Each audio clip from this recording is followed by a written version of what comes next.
Hi everybody. So, like Flip said, I'm going to talk about soft lithography, which is, I like to think of it as kind of the step in between the microfabrication that you saw and the microfluidics that you just saw at Pierce's talk. So this is if there's one main message to take away, this is the title here. So soft lithography is inexpensive, versatile, and it's a way to make basically replicate micro and nano structures in your lab. So that's kind of the whole point of this, is that you could take this back to your lab after you're done, and if you want, you can use these techniques that I'm going to show you, because it's fairly straightforward and fairly easy to do. So we'll get right into it. So first, I'm going to kind of tell you what soft lithography is and kind of the rationale for why we use it. I'm going to talk about the materials and techniques that we use in soft lithography. So talk about PDMS, which I'm sure, well, I've heard it mentioned here this morning. So if you don't know what it is, I'll describe it to you. And Elastomeric stamps, that's kind of the main tools of soft lithography. And then I've got two main applications. So the first one is about microfluidics, which you've just seen, but I'll kind of go over the basics of how we make these microfluidic devices. And then the last bit is microcontact printing, which also is another part of this course. So I'll talk about that a little bit. So first of all, the Whitesides group at Harvard is kind of the pioneers of microfluidics and soft lithography. So George Whitesides has written lots of protocols papers, and this is a quote from one of them that it's kind of just a nice way to start off. So his definition of soft lithography is a collection of techniques based on printing, molding, and embossing with an elastomeric stamp. So I'm going to talk about like how it works and what the elastomeric stamps are in a bit, but basically, so you're printing, molding, embossing, you're basically replicating structures using elastomers. Okay, that's the broad view. So why would we use soft lithography? I like to picture it as kind of an extension of conventional photolithography. So conventional photolithography is very useful in many ways, and I'm certainly not here to talk down about it, because you couldn't have soft lithography without conventional photolithography. So you can use the tools that John talked about earlier to pattern very accurate structures on these silicon wafers. Mostly it's used for microelectronics, and there's MEMS devices as well, so there's a broad range of applications. However, conventional photolithography is not always accessible to people that don't have the equipment.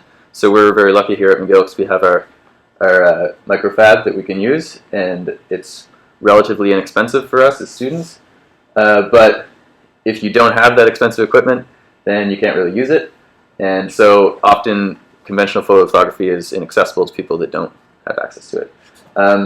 And also some of the processes that you use in conventional photolithography use rather harsh chemicals, which limits the range of materials that you can use. And I'll talk about that in a little bit. So with soft lithography, as you'll see, it's more accessible to non-specialists. It's easy to do just on your lab bench, right here, like this guy's doing. You can do non-planar structures in a single step, which is quite nice. It's fast and it's easy to do.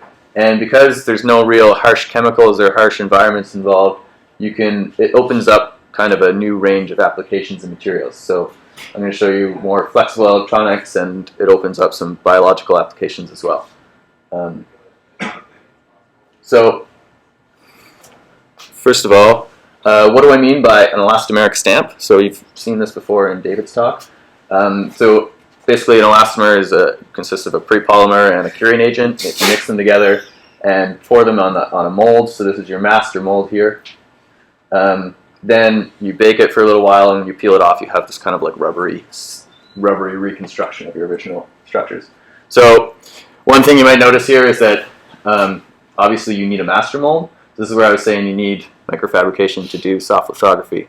But the advantage here is that you can reuse the master mold multiple times. So you can pour this, bake it, peel it off, pour it again, bake it, peel it off, and you can make multiple replications of the master mold down here. So, and just to clarify, when I say master, I'm talking about this original structure. When I say stamp, I'm talking about this elastomer part. And again, so this is something that you guys are going to be doing in this course. so you'll get some hands-on experience there. So what is an elastomer? PDMS is kind of the one, well, it's the one that we're going to be using, and it's the one that mostly everyone's going to be talking about. It's the most common. So PDMS stands for polydimethylsiloxane, and it consists of long chains of these monomers here, the silicone monomers, and then this diagram, I know it looks kind of like a mess, but this is basically to convey the fact that if you have these long chains of PDMS, and then if you pour in your curing agent and bake it, this is kind of what your polymer will look like afterwards. So it has these cross-linking bits that kind of link these long spaghetti chains together. So PDMS, it moves in a way that, it moves around the way it does because it actually consists of all these long chains that are just linked by these short cross-linking polymers. So, so I mentioned the word silicone. Does anyone know what we use silicones for? So PDMS is a silicone, and it's actually it's used in a lot of materials that you wouldn't really expect, and it's used in a lot of things that you use every day. So does anyone know what silicones are used for? Any ideas? I'm sure people have some ideas, but okay, so the best one, the best one that we like to use as an example here is in your chicken McNuggets, you have bits of PDMS, which is used as an anti-foaming agent in food products. And I noticed on this picture earlier that these chicken McNuggets also have white meat, so that's a bonus. PDMS and white meat, main ingredients of chicken nuggets. So it's also used in contact lenses, rubbery contact lenses, used in shampoos. Silicones are used in breast implants and stuff like that. So really PDMS is really widely used, and that's one of the main reasons that we use it for soft lithography. Is mostly for historical reasons because it's always been used. So why would we stop using it? But I'm going to go through some properties of PDMS now that are not so historical. They're very relevant, and this is kind of why we keep using it. It's not just for historical reasons. There are also some very advantageous properties. So the first one is why do we use PDMS? Well, because it has this property of making conformal contact with surfaces. This is a very important term that I'm sure you'll hear lots over the week. So I showed you the structure before, so it's kind of like a bunch of long spaghetti bits that are tied together. And if you press this down, so this is the stamp that I showed you earlier, if you press that down on a surface, and we kind of drew it here so it's a little bit uneven, then you can imagine there's sort of like a macro scale conformation to the surface because it's a bit rubbery. But then if you zoom in, there's also these tiny little micro scale aberrations. And the PDMS is so soft and rubbery that it'll actually conform to all of those. So that's really great for the microfluidics that Jerson was just talking about. If you have a channel where you want to make a really good contact and you don't want your channels to leak, then you need this property, and PDMS can give you that. So that's one of the reasons why we use it. And you've already seen this, so I'm not going to dwell on it, but this is another property of PDMS that you're going to be doing this week, so I thought I'd mention it. So PDMS is normally hydrophobic, and again, if you want to use it in microfluidics like you're going to do this week, then you need to make it hydrophilic so that you'll have the proper wettability. And so the way we do that in our lab is you take a piece of PDMS, you can put it in a plasma chamber, and we use oxygen plasma, and it basically it will ionize the gas, the oxygen gas, and if you bombard the PDMS, you can change the surface structure here temporarily to change these CH3 groups to the OH groups, and that'll make it more hydrophilic. Yeah, and the oxygen plasma is actually this nice purple color, so you'll get to see that in the lab too. That's kind of cool. Just briefly, some more properties of PDMS. So I mentioned it's a liquid, so that means that it's obviously easy to use, it's easy to pour into a mold. PDMS has high thermal stability and high chemical stability, so you can use it basically in a wide range of applications.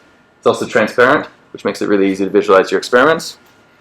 However, we've mentioned the curing step for PDMS involves, it's a thermal cure, and that can be seen as a disadvantage when you want to mass produce devices, basically. So I'm mentioning this just because PDMS is not the only material out there that you can use for soft lithography, and I just want to give you guys an idea that if maybe PDMS is not right for your application or for your project, then there are other materials that you can look at. So often when you want to mass produce things or go to a commercial application, you'll use, instead of a thermal cure, you'll use a UV cure. polymer. So you basically just pour it in your mold, the same as before, and you shine UV light on it, and then after a few seconds you have a cured polymer. So some examples of this are NOA, which stands for Norland Optical Adhesive, that's the company that makes it, or OSTE, off-stoichiometric thiolene polymers. So both of these are UV pure polymers that have different properties that, depending on your application, it might be worth looking into. I'm just going to talk about OSTE briefly because this is what I'm using in my research. So OSTE consists of two different monomers. So there's a bunch of thiols and a bunch of allele groups, and you mix those together. And with a UV initiator, then you can basically shine UV, and it forms a click reaction, so the OSTE will all bond together. But the key word here is this off-stoichiometric. So this is kind of what was new with this polymer, is instead of doing a stoichiometric reaction where if you react them all, then there's kind of just, you have some inert polymer. If you put a little bit of excess of one or the other polymers, then after you react it, you can have these excess groups on the surface. And the important thing here is that these groups will react with these groups. So if you make one piece with excess thiol groups and one piece with excess allele groups, afterwards you can stick them together and they'll stick to each other. So it's like another way, rather than with PDMS, when you plasma activate them, then PDMS will stick to each other, and it's a good way to get a good bond. With this, you don't have to do that. You just stick them together and they stick. Also, by altering the concentrations of your, I guess, your excess thiols and your excess alleles, you can change the mechanical properties and other properties of this material. So, sorry for that. Okay, yeah, so as I was saying, you can adjust the mechanical properties and tune the surface chemistry by changing the concentration of your monomers. So the last little bit, I'm going to talk about two applications. So this one will be brief because Gerson already touched on all the microfluidic stuff, but how do you... okay, so first of all, when you pour your PDMS onto your mold and then you replicate and you get a stamp, this is going to be the relief mold of your original mold, right? Because you're getting like kind of the inverse structure. So what's this thing? Sorry guys. Okay, so what about if you wanted to not just have the relief, but have many copies of your original structure? So instead of going into the clean room and making many copies and spending a lot of money on your materials, you can just use your relief mold as another mold. I call it here an intermediate mold, and then pour another material, and it can be, I mean, whatever material you want here, onto that, and then at the end you do the same thing, you cure it, you peel it off, and you get a copy of your original structure. So this is another way where in your lab, if you have one thing and you want to replicate it and get many copies of that thing that you want to use for experiments, you can use these soft curable polymers to do that. So it's kind of been shown that one of these stamps here, PDMS can make about 50 replicas. So it's another way to kind of amplify your production in a way, right? So you don't have to go to the clean room all the time to make new structures. You can just replicate them in your lab. You can choose the polymer that you want. Obviously, it has to be a curable polymer, but there's lots of polymers out there that you can use. I'm not going to talk about them all. And in general, you can get this applies to PDMS, but in general, you can get pretty good replications with shrinkage of like less than 1% from the master to the replica here. So you're getting fairly good replication of your original structures, which is really nice. So just one example of this. This is from another paper by Whitesides again. So in this case, they used polyurethane, but again, you could choose your material to suit your application. And they show here, this is their master, so these are little spikes that are 13 nanometers high. They make a PDMS replica, and then they do a polyurethane replica of the PDMS replica. And then they show here the spikes are 8 nanometers high. So you get nanoscale feature replication to within 10 nanometers. And that's because of the conformal contact of PDMS. So again, using those properties of PDMS to your advantage. So of course you can't just, sometimes you don't just want to replicate these structures, you want to use them for something. So this is how we make all the microfluidic devices. So again, this is just an example of how you can make more complicated structures, but all the pictures of microfluidic devices that Gerson showed were made with similar techniques. So you have your master mold, you pour your polymer on, cure it, and then you can make these channels, and you can do a variety of things. So in this case, this is a air pumping system, so you flow fluid in, and then you use air pressure here to basically make stop valves for the fluid. You can pump it along. So that's just one example. I'm not going to go into that because Jerson talked about that a lot.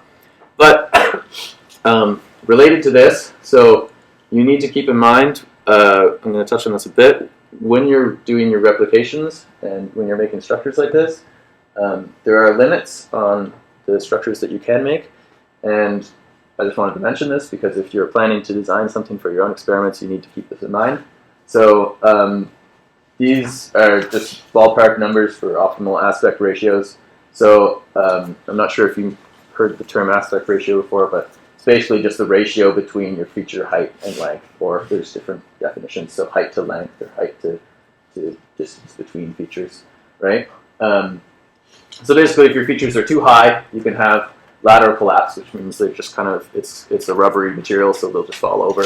And if your features are too far apart, then when you're putting your microfluidic device on your substrate, your glass substrate or whatever, then your channels might sag and you'll get bridging in the middle. So this is just something that you need to keep in mind when you're doing designs. And so I'm not sure if you guys have seen this before, but this is the mask that we use for the course here. So these are all the devices you'll use for the course. So these ones in the middle are all microfluidic devices. A lot of them are ones that Jerson has mentioned before. So you guys will get to do this week. And the last application is Microcontact Printing. So again, going back to the Whitesides group, so they define microcontact printing as using an elastomeric stamp to transfer an inked material onto a substrate. So we've already talked about making the stamps. And now you basically just choose some material that you want to ink, which can be a wide range of things that we'll talk about, and then you use the stamp to replicate your shapes and your patterns on a substrate by just inverting it and sticking it, and you can leave your shapes there. So this idea originally arose from the realization that so if you have alkane thiols, then they can form these self-assembled monolayers on metals. So the most common example is gold here, and then this is a crystallographic structure picture of all these thiols. So basically, they have a sulfur head which will bond to the gold, and then the tails on the thiols will stick up and kind of pack together because of van der Waals forces between the tails. And you'll notice here, so this is nanometer scale, so you can see that it's fairly regular even at the nanometer scale. However, there are defects, obviously. So I just wanted to highlight that this is not perfect. So there's obviously going to be defects that could be due to the underlying surface. They could be due just to like some surface defects, which would cause. But the point here is that for the most part, you get some pretty good structure or some pretty good packing of thiol tails together at the nanometer scale. And so what they did originally was if you take your PDMS stamp, you can put a solution of thiols, and it'll actually diffuse into the stamp.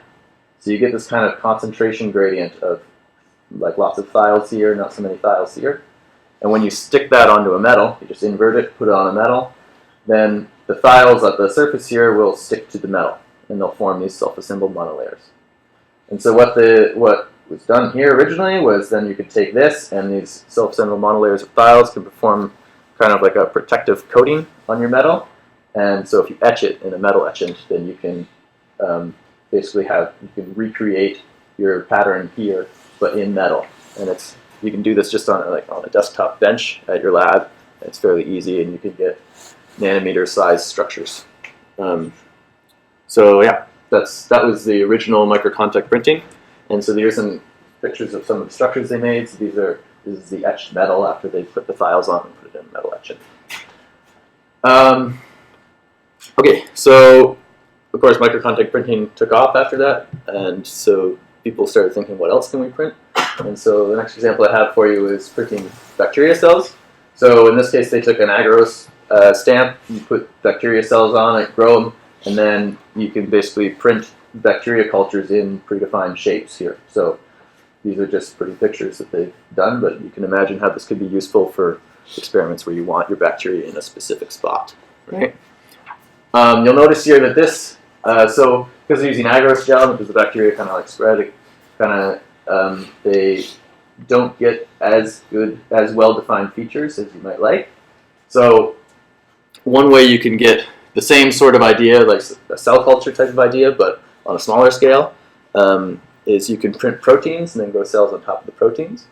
And so this is the same idea. I'm not going to go through this too much detail, but you put your proteins on top. The proteins will absorb to the surface, and then when you dry